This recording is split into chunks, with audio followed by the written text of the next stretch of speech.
नमस्कार, मैं हूं कुमार अनिल। मीडिया की खबरों से आप जान गए होंगे कि भारतीय जनता पार्टी ने मुसलमानों के लिए एक बड़ा कार्यक्रम तय किया है। सौगाते मोदी, मोदी की सौगात, एक गिफ्ट दिया जाएगा मुसलमानों को मोदी के नाम पर, और ये 32 लाख मुसलमानों को दिया जाएगा, ईद से पहले दिया जाएगा। तो मैंने सोचा कि इसको लेके पटना के मुसलमानों में क्या चर्चा है, तो मैंने फुलवारी शरीफ में बात की। और जदयू में क्या चर्चा है, क्योंकि ये भी कहा जा रहा है कि जदयू बहुत परेशानी में है और उसका जो इफ्तार पार्टी थी, तो इफ्तार का बहिष्कार कर दिया मुस्लिम संगठनों ने। सारे जो प्रमुख मुस्लिम संगठन हैं सब ने बहिष्कार कर दिया। तो क्या सोच रहे हैं जदयू के नेता सौगाते मोदी पर? तो मैंने ये दो जगह बात की और इस वीडियो में यही मैं आपके साथ शेयर करने वाला हूँ कि फील्ड में क्या चर्चा है, नीचे ज़मीन पर क्या चर्चा है। सबसे पहले फुलवारी में मैंने एक स्कूल के प्रिंसिपल से बात की, तो उन्होंने कहा कि हाँ, मैंने मीडिया में तो ये खबर देखी है, लेकिन मैं तो अनेक लोगों से मिल रहा हूँ। वो जाहिर है प्रिंसिपल हैं तो अनेक लोग गार्जियन उनसे मिलते ही रहते हैं, तो वो लेकिन कहीं भी चर्चा नहीं है। तो मैं तो चौंका। मुझे तो उम्मीद ये थी कि प्रधानमंत्री मोदी के नाम से ये गिफ्ट दिया जा रहा है, सौगाते मोदी, मीडिया में तो चर्चा है, तो मुसलमानों में भी खूब गहमा गहमी होगी, इस पर बहस होगा कि लेना है कि नहीं लेना है। तो उन्होंने कहा कि नहीं, कोई चर्चा ही नहीं है। अभी तक एक भी व्यक्ति ऐसा नहीं मिला है मुस्लिम में जिसने अपनी तरफ से चर्चा की हो, पूछा हो, कोई सवाल किया हो। कहीं कोई बात ही नहीं है। तो मैंने कहा कि भाई, तो ये कैसे होगा, ये भारतीय जनता पार्टी का तो ये बड़ा कार्यक्रम है। तो उन्होंने कहा कि हो अभी तक तो फुलवारी शरीफ, जहां मुसलमानों की घनी आबादी है, कोई झंडा, कोई बैनर, कोई पोस्टर सौगाते मोदी का नहीं है। तो कैसे लोगों को पता चलेगा, आम लोगों को कैसे पता चलेगा? फिर भारतीय जनता पार्टी में जो मुस्लिम कार्यकर्ता हैं वो भी कहीं पर्चा लेके, लिफलेट लेके घूमते हुए दिखाई नहीं पड़ रहे हैं। कोई प्रचार करने वाला नहीं है, तो लोगों को मालूम ही नहीं है। और मीडिया से जो खबर आई तो उस पर कहीं कोई चर्चा नहीं है। बड़े हिस्से को वो भी खबर मालूम नहीं है। तो वो मीडिया के भी बहुत ज़्यादा, मीडिया में भी एकदम जैसे प्राइम टाइम का एकदम बहस हो जाता है, वैसा है भी नहीं। तो बहुत चर्चा नहीं है, मुसलमानों में बिल्कुल ही चर्चा नहीं है। तो मैंने कहा कि ठीक है, एक तो बात हो गई।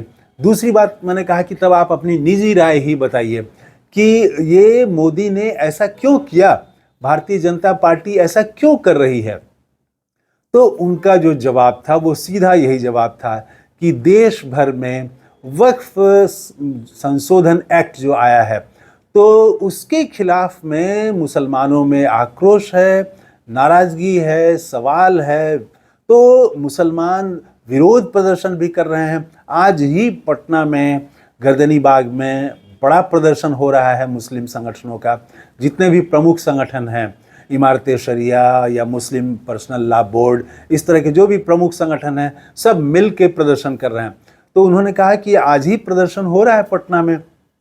तो ये मुसलमानों की जो नाराज़गी है, जो गुस्सा है वक्फ संशोधन एक्ट पर, वक्फ की संपत्ति उन मुसलमानों को लग रहा है कि ये हमसे छिन जाएगी, हमारा छीन लिया जाएगा ये। तो ये इससे जो नाराज़गी है उसको कम करने के लिए, गुस्से को ठंडा करने के लिए ही ये दिया गया है।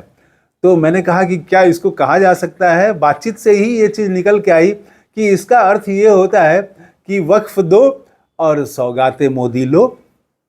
तो एक हाथ से वक्फ दे दो और सौगाते मोदी ले लो। तो ये है क्या? तो काफ़ी इस पर हंसी हुई और लोग हंसने लगे कि नहीं नहीं, ये तो बात ऐसी ही है कि वक्फ जो है वो दे दो सरकार को और बदले में सौगाते मोदी ले लो। तो एक तो ये समझ है। दूसरा ये कि मैंने पूछा कि क्या इससे भारतीय जनता पार्टी को बिहार में चुनाव में कोई फ़ायदा होगा, तो इस पर उन्होंने कहा कि नहीं, इस पर बिल्कुल कोई फ़ायदा नहीं होगा। मैंने और भी सब्जी बाग में भी मेरे एक मित्र हैं, उनको भी मैंने फ़ोन किया, उनकी भी यही राय थी कि इससे कोई वोट बढ़ने वाला नहीं है। फिर तीसरा सवाल मैंने ये किया कि तब ये लेगा कौन? तो इस पर जो मेरे मित्र ने बताया कि देखिए, ये महीना बहुत विशेष महीना होता है, रमज़ान का महीना, और इसमें जकात तो देते ही हैं लोग, फितरा भी देते हैं। तो फितरा जो है, जकात सभी लोग नहीं देते हैं, खास आय के बाद ही लोग देते हैं, लेकिन फितरा तो हर घर के लोग देते हैं। तो जो भी परिश्रम कर रहा है वो सब लोग कुछ ना कुछ अपनी तरफ से दान करते हैं। तो ये तो दान करने का समय है, देने का समय है, और इस समय कोई लेना नहीं चाहेगा। किसी को भी कहें कि ये ले लो और ज़कात का है तो कोई लेगा नहीं। तो वो हर कोई चाहता है कि मैं, मेरे हिस्से में मुझे जो दान देना है मैं भी गरीबों को दूं। तो एक उदारता, दूसरे की मदद करना, गरीबों की मदद करना, ये भाव रहता है। तो खुद ही लोग मदद करना चाहते हैं, तो इसमें लेगा कौन? तो मैंने पूछा कि तब तो ये धरा रह जाएगा सौगाते मोदी। तो उन्होंने कहा कि नहीं, धरा नहीं रहेगा, लोग लेंगे लोग, लेकिन वही जो कि मांगने वाले, ईद के अवसर पर आप मुस्लिम मोहल्लों में जाएं पूरे रमजान महीने में, तो मांगने वाले जो हैं वो बहुत मिलेंगे आपको। चौराहे पर कुछ तो वो साइकिल रिक्शा 3 पहिया वाला होता है, तो जो उस तरह से स्वस्थ नहीं रहते हैं तो वो 3 पहिया वाले साइकिल रिक्शे पर बाज़ाब्ता माइक लगा के लोग मांगते हैं, अल्लाह के नाम पर, और रमज़ान के मौके पर लोग मांगते हैं। तो उन्होंने कहा कि ये जो मांगने वाला हिस्सा है, भिखारी हैं, तो यही लोग लेंगे लोग, बाकी और कोई लेने वाला नहीं है। तो मैंने कहा कि क्या पसमानदा समाज? तो कहा कि नहीं, वो भी नहीं लेगा, पसमानदा समाज भी नहीं लेगा, क्योंकि वक्फ वाली बात जो है इतनी नीचे तक बात चली गई है, हर रोज़ ही मस्जिद में इस पर चर्चा होती है। तो ये जो सरकार का निर्णय है, संशोधन एक्ट जो ला रही है, इससे सरकार से नाराज़गी है, और बिहार में जनता दल यू से भी इसीलिए नाराज़गी बढ़ी है, क्योंकि जनता दल यू ने बहुत इस पर एकदम से आगे बढ़ चढ़ करके समर्थन कर दिया है इस भारतीय जनता पार्टी के एक्ट का। तो ये मुसलमानों की बात हुई। फिर आइए मैं बताता हूँ कि जदयू के में जो मैंने कुछ नेताओं से बात की, उनका क्या कहना है। देखिए, आज की तारीख में जदयू 2 हिस्से में पूरी तरह से बंट गया है। उसका बड़ा हिस्सा भारतीय जनता पार्टी के रंग में रंगा हुआ है, और एक छोटा हिस्सा जो समाजवादी है, जो नीतीश कुमार के समाजवादी दिनों के हिसाब से, जो जब स्वस्थ थे और भाजपा से एक डिस्टेंस रखते थे, तो साथ रहते हुए भी, गठबंधन में रहते हुए भी भाजपा से एक विभाजन रेखा खींच के रखते थे, तो वो जो समाजवादी खेमा है वो आज कमज़ोर है जदयू के भीतर। उसकी आवाज़ कमज़ोर हो गई है, संख्या भी कम है उसकी, और ज़्यादा संख्या ऐसे ही है जो पूरी तरह से भाजपा के रंग में है। 1-2 तो मुझे गुस्से में भी मिले कि अरे बस इतना ही बचा है कि ये लोग विलय कर देंगे। मैंने कहा कि नहीं, विलय नहीं करेंगे लोग, अलग अस्तित्व रहेगा। तो जो भाजपा के रंग में पूरी तरह रंगा हुआ हिस्सा है, वो तो आगे बढ़ के स्वागत कर रहा है कि नहीं, ये तो बहुत सही कदम है।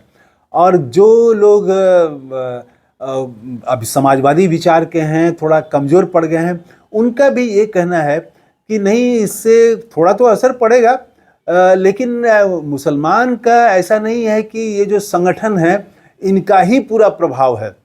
जैसे वो इफ्तार का उदाहरण लाते हैं कि इमारत सरिया ने सहित 7 संगठनों ने वो बाइकॉट किया था नीतीश कुमार के इफ्तार का, जो उन्होंने मुख्यमंत्री आवास, सरकारी आवास में दिया था, तो बहिष्कार किया, लेकिन फिर भी मुसलमान पहुंचे। तो जदयू नेता इस बात को लेके आश्चर्य के साथ खुश भी हैं कि इसका अर्थ ये है कि नीतीश कुमार के कारण मुस्लिम जो हैं ऐसे प्रमुख संगठनों के फरमान को, अपील को वो खारिज करके नीतीश कुमार के साथ आ रहे हैं, तो इससे वो खुश हैं। और मिला जुला के दोनों ही हिस्से, जो भारतीय जनता पार्टी के रंग में है और जो रंग में नहीं रंगा है, दोनों ही हिस्से प्रधानमंत्री नरेंद्र मोदी के इस अभियान का, इस कार्यक्रम का, सौगाते मोदी का, वो स्वागत कर रहे हैं। और भीतर उनको ये उम्मीद है कि मुसलमानों से जो मुस्लिम प्रिंसिपल ने कहा मुझे कि वही कि मुसलमानों की जो नाराज़गी है एनडीए से, भाजपा से नाराज़गी है, वो नाराज़गी इससे कुछ कम होगी। लोग लेंगे, लोग गरीब लोग तो लेंगे ही, लोग संपन्न लोग भले ना लें। तो ये इस तरह का ख्याल है। तो जदयू पूरा स्वागत करने को तैयार है, वो अच्छा मान रहा है, लेकिन इसको बांटेंगे कैसे? बहुत कम समय है और कोई प्रचार नहीं है, कुछ है नहीं। अब बड़ा सवाल यह है कि इतने कम समय में कैसे बांटेंगे 32 लाख लोगों को। अब ये देखना है अंतिम जो आखिरी जुमा है, जिसको अलविदा जुमा भी कहते हैं, तो बस एक दिन के बाद है। तो अगर उस दिन सबसे ज़्यादा मस्जिदों में हर रमज़ान के हर जुमे को ही भीड़ रहती है और अलविदा जुमा में तो और भी ज़्यादा भीड़ होती है नमाजियों की। तो वो उस दिन अगर नहीं बांट पाए तो फिर तो उसके बाद एक दो दिन के बाद तो फिर ईद ही है, तो ईद से पहले कैसे बांटेंगे, ये एक बड़ा सवाल बना हुआ है। तो चुनाव में भारतीय जनता पार्टी को कोई फायदा नहीं होने वाला है। मुसलमानों में आज के डेट में कोई चर्चा नहीं है। सवाल ये है कि कैसे बांटेंगे, और माना यही जा रहा है कि वक्फ लो, वक्फ दे दो और बदले में ये सौगातें मोदी ले लो, और इधर जदयू में खुशी है।